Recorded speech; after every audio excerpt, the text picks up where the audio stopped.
শিক্ষার্থী ভাই বোনেরা, কেমন আছো তোমরা? আশা করি ভালো আছো। Gulistan Hafiz memorial institute school and college কর্তৃক আয়োজিত অনলাইন পাঠদান কার্যক্রমে তোমাদের সবাইকে জানাচ্ছি আন্তরিক শুভেচ্ছা। আজকে আমি তোমাদের পড়াবো নবম দশম শ্রেণীর বাংলা প্রথম পত্রের বই পড়া প্রবন্ধটি। এর আগে আমরা প্রথম পর্বে কিছুটা অংশ পড়েছি। প্রথম পর্বে যে অংশ আমরা পড়েছি তা হচ্ছে যে বই পড়া প্রবন্ধের লেখক প্রমোদ চৌধুরী সম্পর্কে আমরা কিছুটা জানতে পেরেছি। এছাড়া বই পড়া প্রবন্ধের লেখক সাহিত্য চর্চার অবস্থা সম্পর্কে প্রাথমিকভাবে যে মন্তব্যগুলো করেছেন তার সম্পর্কে আমরা কিছুটা ধারণা নিয়েছি। সেগুলো আমি একটু আবার রিপিট করছি যে তিনি সাহিত্য চর্চা অবস্থার পরিপ্রেক্ষিতে যে মন্তব্যগুলো করেছিলেন, যে বই পড়াটাকে লেখক শখ হিসাবে কাউকে বই পড়তে পরামর্শ দিতে চান না, কারণ বই পড়াটাকে তিনি কুপরামর্শ বলে মনে করেন। এরপরে তিনি বলেছেন যে এটা অনেকের কাছে নিরর্থক বলে মনে হয়।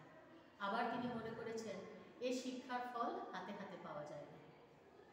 এরপরে তিনি মন্তব্য করেছেন যে আমরা কাব্যগ্রন্থ কিনতে প্রস্তুত নই। এরপরে তিনি বলেছেন যে সাহিত্য চর্চার সুফল সম্পর্কে আমরা সন্দিহান। লেখকের ধারণা অনুযায়ী বলতে হয় যে বই পড়াটাকে আমরা শখ হিসাবে কেউ বই পড়তে চাই না, আমরা জাত হিসাবে শৌখিন নই। আমরা এই শিক্ষার ফলটা হাতে হাতে পাই না। আমরা সাহিত্য চর্চা করতে প্রস্তুত নই, কিন্তু শিক্ষার ফল লাভের জন্য আমরা সকলেই উদ্বাহু কথার অর্থ বলতে বুঝিয়েছে যে দুই বাহু মেলে আমরা এগিয়ে আছি যে শিক্ষার ফল লাভের জন্য। আমরা মনে করি যে বই পড়লে কি লাভ হবে, কি হবে বই পড়ে? যেখানে আমি পাঠ্য বই পড়ে ফার্স্ট সেকেন্ড থার্ড হতে পারবো, আমি পরীক্ষায় ভালো ফলাফল করতে পারবো, কিন্তু একটা বই পড়ার পাশাপাশি একটা সাহিত্যের বই বা একটা কাব্যের বই যদি আমি পড়ি, তাতে আমার কি লাভ হবে? এই শিক্ষার ফলটা আমরা হাতে হাতে পাই না বলে আমরা একটা কাব্যগ্রন্থ কিনতে প্রস্তুত নই। দেখা যাচ্ছে যে বই পড়ার সুফল সম্পর্কে আমাদের সন্দেহ রয়েছে। আমরা কি আদৌ এর সুফল পাবো? বই পড়লে আমি দেখা যাবে যে শিক্ষা আমার, এখানে লেখক আরেকটা মন্তব্য করেছেন যে শিক্ষা আমার গায়ের জ্বালা চোখের জল দুই দূর করবে। আমরা ভালোভাবে শিক্ষিত হলে ভালো চাকরি পাবো, সংসারের আর্থিক অনটন সেগুলো আমরা কমাতে পারবো, ভালো টাকা রোজগার করতে পারবো। কিন্তু বই পড়লে আমার কি লাভ হবে?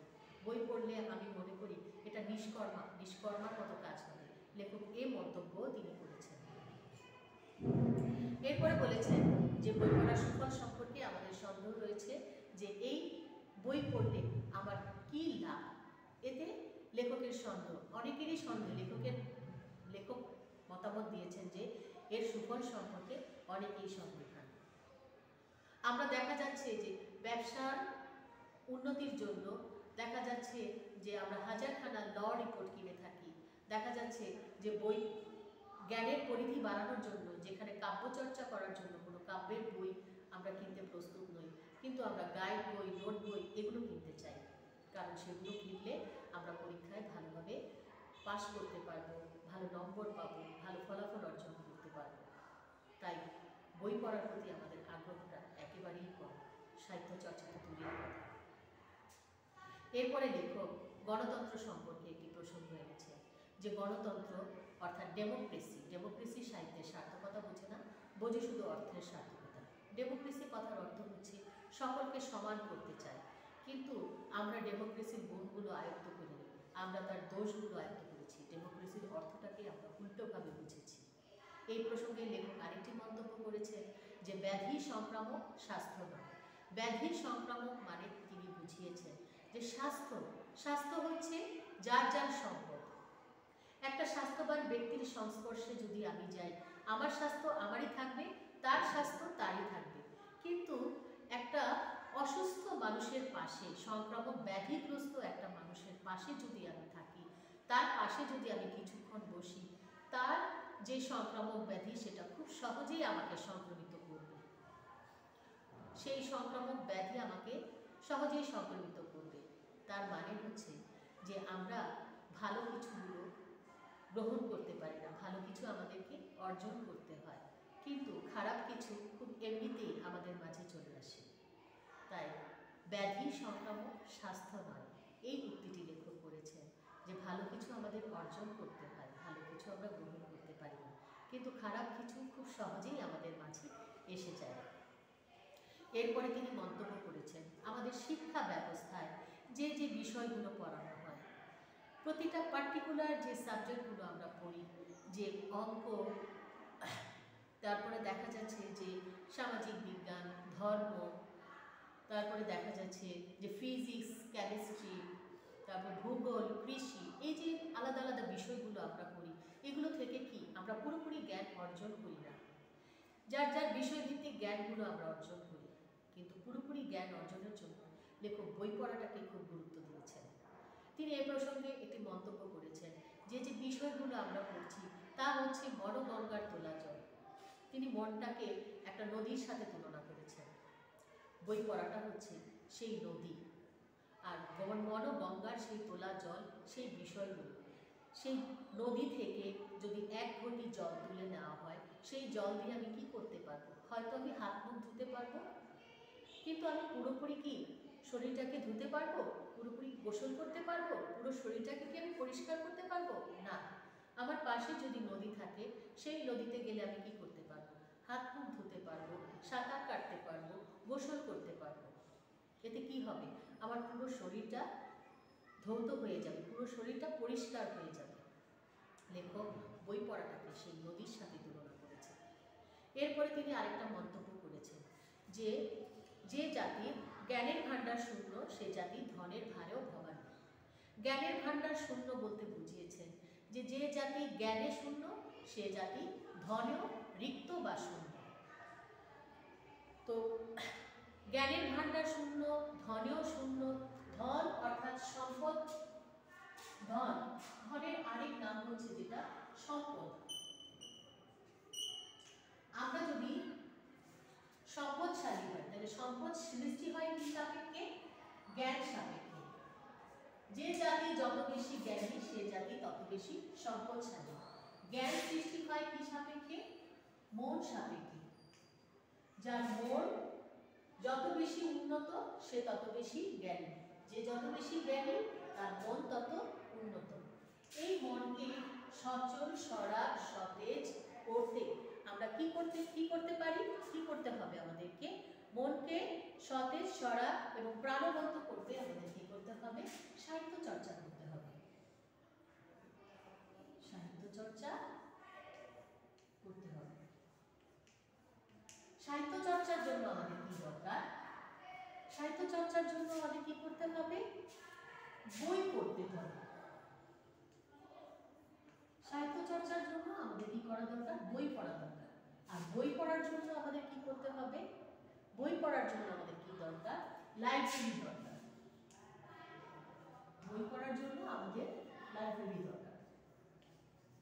তাহলে দেখা যাচ্ছে যে লেখক সম্পদশালী হওয়ার জন্য যে জাতি যত বেশি লাইব্রেরি স্থাপন করবে, সেই জাতি তত বেশি সম্পদশালী হবে। তাহলে বোঝা যাচ্ছে যে সম্পদে উন্নত হতে হলে দেশে অবশ্যই লাইব্রেরি স্থাপন করতে হবে। তাহলে লাইব্রেরি স্থাপন করলে আমাদের কি করা হবে? বই পড়া হবে। বই পড়া হলে আমরা কি করতে পারবো? সাহিত্য চর্চা করতে পারবো।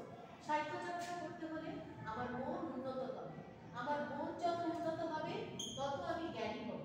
আমি যত বেশি জ্ঞানী হব, তত বেশি আমি সম্পদশালী হব। তাহলে আমি বুঝতে পেরেছি যে দেশে যত বেশি লাইব্রেরি স্থাপন করা হবে, যে জাতি যত বেশি লাইব্রেরি স্থাপন করবে, সেই জাতি তত বেশি সম্পদশালী হবে। এটাই লেখক বোঝাতে চেয়েছেন।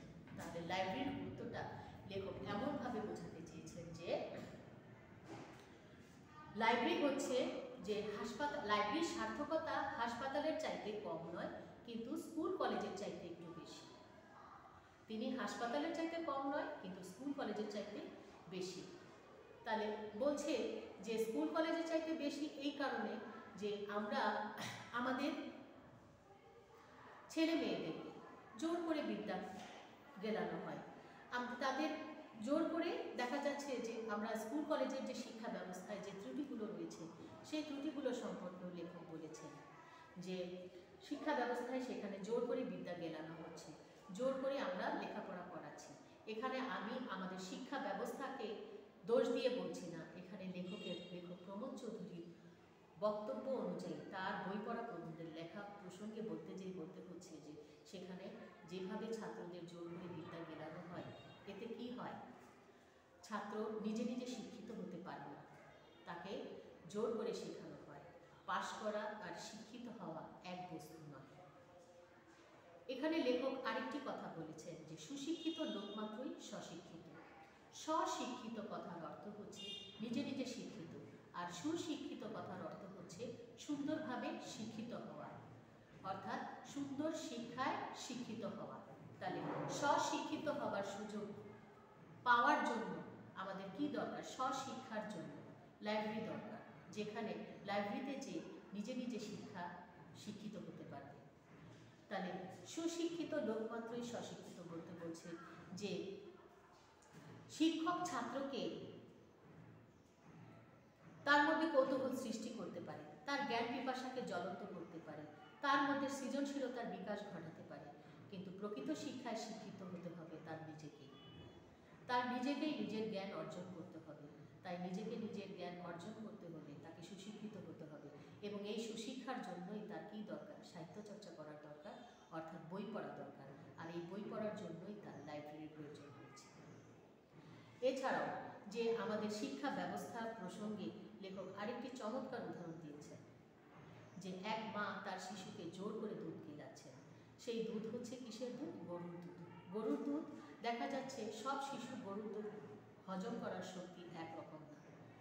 ছোট শিশু সে গরুর দুধ খুব সহজে হজম করতে পারে না, তারপরেও মা তাকে জোর করে সেই গরুর দুধ গিলাচ্ছে। গরুর দুধ খাওয়ানোর ফলে দেখা যাচ্ছে তার মা মনে করছেন এতে তার স্বাস্থ্যের উপকার হবে, কিন্তু শিশুটি খেতে চাচ্ছে না, তার ইচ্ছে হচ্ছে না, সে জীর্ণ করতে পারছে না, সে হাত পা ছোড়াছুড়ি করছে, কিন্তু মা জোর করে তাকে দুধ গিলাচ্ছেন। মা মনে করছেন যে যতটুকু সে খেতে পারে ততটুকুতেই তার স্বাস্থ্যের উন্নতি হবে, কিন্তু ফল হবে উল্টো, এতে হয়তো তার মৃত্যুও হতে পারে। সে চিন্তাটা মা কখনোই করেন না। তো আমাদের শিক্ষা ব্যবস্থায় আমরা ছেলেদেরকে যেভাবে জোর করে পড়ানো হচ্ছে, যে অনেক অভিভাবক তার সন্তানকে বলছে যে তোমাকে সায়েন্স পড়তেই হবে, তোমাকে কমার্স নিয়ে পড়তে হবে, এই যে তাকে চাপিয়ে দেওয়া হচ্ছে, তার ইচ্ছার কোনো মূল্য দেওয়া হচ্ছে না। দেখা যাচ্ছে যারা সায়েন্স পড়ছে তারা ম্যাক্সিমাম বলছে যে তারা হয়তো বিজ্ঞানী হবে, হয়তো বা তারা ইঞ্জিনিয়ার হবে, ডাক্তার হবে। যে কমার্স নিয়ে পড়ছে তারা হয়তো ব্যাংকার হবে। কিন্তু সব যদি ডাক্তার, ইঞ্জিনিয়ার, ব্যাংকার হয়, তাহলে সাহিত্যিক কে হবে? গবেষক কে হবে? চিন্তাবিদ কে হবে? তাহলে দেশের অন্যান্য পেশায় নিযুক্ত কারা হবে?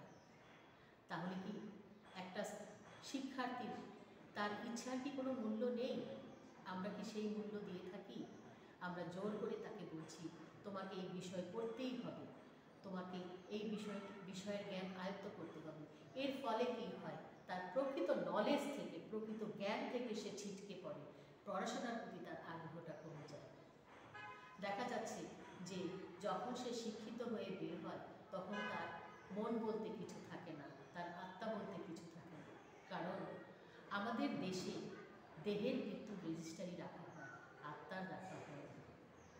তাই বলা হয় যে লেখক এই প্রসঙ্গে এই কথাটাই বলেছেন যে এখানে দেহের মৃত্যুর রেজিস্ট্রারি রাখা হয়, কিন্তু আত্মার মৃত্যুর রেজিস্ট্রারি রাখা হয়। কিন্তু এই আত্মার অপমৃত্যুতে আমরা কিন্তু খুশি হই, আমরা মনে করি এতে দেশের উন্নতি হচ্ছে, কিন্তু আসলেই কি তাই? না, আমরা এটা কখনোই করব না। আমরা তাদেরকে স্বশিক্ষায় শিক্ষিত হবার সুযোগ দেব। স্বশিক্ষায় শিক্ষিত হতে হলে তাকে কি করতে হবে? লাইব্রেরিতে যেতে হবে। লাইব্রেরিতে গেলে লাইব্রেরির গুরুত্ব সম্পর্কে তিনি আরও বলেছেন। লাইব্রেরির গুরুত্ব হাসপাতালের চাইতে কোনো অংশে কম নয়। দেহের চাইতে মন বড়, হাসপাতালের চাইতে লাইব্রেরি বড় বলে তিনি মনে করেন। তাহলে দেহের চাইতে মন বড়, হাসপাতালের চাইতে লাইব্রেরি বড়। হাসপাতাল হচ্ছে, তিনি লাইব্রেরিকে মনের হাসপাতাল বলেছেন। কেন বলেছেন? হাসপাতালে গেলে আমরা দেহের চিকিৎসা করাতে পারি, দেহের চিকিৎসা করালে আমরা সুস্থ হয়ে যাই, কিন্তু মন যে আমাদের, আত্মা যে আমাদের মৃত্যু, আত্মা যে আমাদের আস্তে আস্তে দুর্বল হয়ে যাচ্ছে, মন যে আমাদের নষ্ট হয়ে যাচ্ছে, মন যে আবার খারাপ হয়ে যাচ্ছে, সেটাকে ভালো করার দায়িত্ব কে নেবে? সেটাকে ভালো করার দায়িত্ব হচ্ছে হাসপাতালে। সেটা সে ভালো করার দায়িত্ব হচ্ছে লাইব্রেরি। তাই আমাদের কী করতে হবে? লাইব্রেরিতে যেতে হবে। লাইব্রেরিতে গেলে যে শিক্ষার্থী নিজে নিজে শেখার সুযোগ পাবে এবং নিজে নিজে শিখতে পারলে সে কী হবে? স্বশিক্ষা অর্জন করবে এবং স্বশিক্ষা অর্জনের মাধ্যমে সে কী হবে? সুশিক্ষিত হয়ে উঠবে। তাই দেখো লাইব্রেরির গুরুত্বটা অনেক কড়া কথায় তিনি এখানে বলেছেন। সহজ কথা হলে হয়তো আমরা সেটাকে গ্রহণ করতাম না, হয়তো আমরা সেটাকে গ্রাহ্য করতাম না। তাই তিনি একটু কড়া ভাষায় বলেছেন লাইব্রেরির গুরুত্বটা, এবং বই পড়ার প্রতি তিনি কড়া ভাষায় কিছু মন্তব্য করেছেন এখানে, যেটাকে আমরা খুব সহজেই যেন বোঝার চেষ্টা করি এবং লেখকের এই মন্তব্যগুলোকে আমরা যেন সহজে গ্রহণ করি। আমাদের কি করতে হবে? আমাদের ছাত্রদেরকে লাইব্রেরিতে পাঠাতে হবে। লাইব্রেরিতে বই পড়ার প্রতি আগ্রহ সৃষ্টি করতে হবে। বই পড়ার প্রতি আগ্রহ সৃষ্টি করার জন্য আমাদের কী করতে হবে? সাহিত্য চর্চার অভ্যাস করাতে হবে। এবং সাহিত্য চর্চার অভ্যাসের জন্য যে বই পড়ার জন্য আমাদের কী করতে হবে? লাইব্রেরি বাড়াতে হবে। আমাদের পাড়ায় পাড়ায় যত চায়ের দোকান আছে, যত কনফেকশনারি, চায়ের দোকান, ছোটোখাটো মুদি দোকান আছে, এই দোকানগুলোতে যে আড্ডা জমে ছেলেদের, এই আড্ডাটা যদি পাড়ায় পাড়ায় লাইব্রেরি বেশি থাকতো, তখন লাইব্রেরি কেন্দ্রিক হয়ে যেত। সেখানে তারা বই নিয়ে সমালোচনা করত। লেখক জাতির উন্নতির কথা চিন্তা করেই লেখক এই মন্তব্য করেছেন।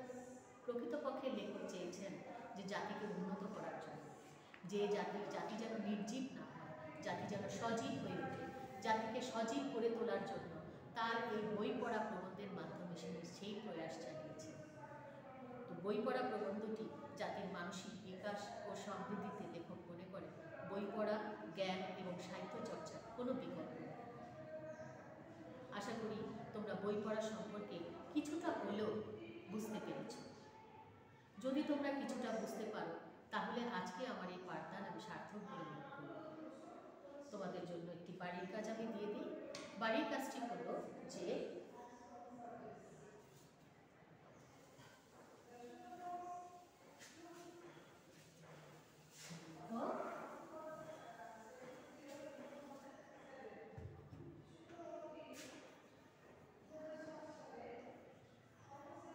বই পড়া প্রবন্ধে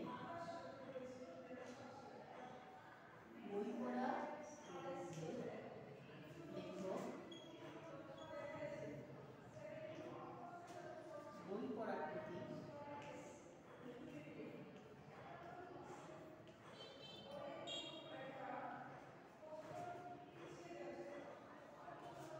কেন গুরুত্ব দিয়েছেন?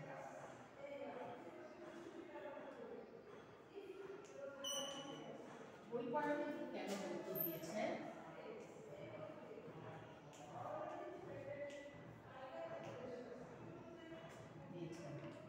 তোমার মতামত বিশ্লেষণ করো। তোমার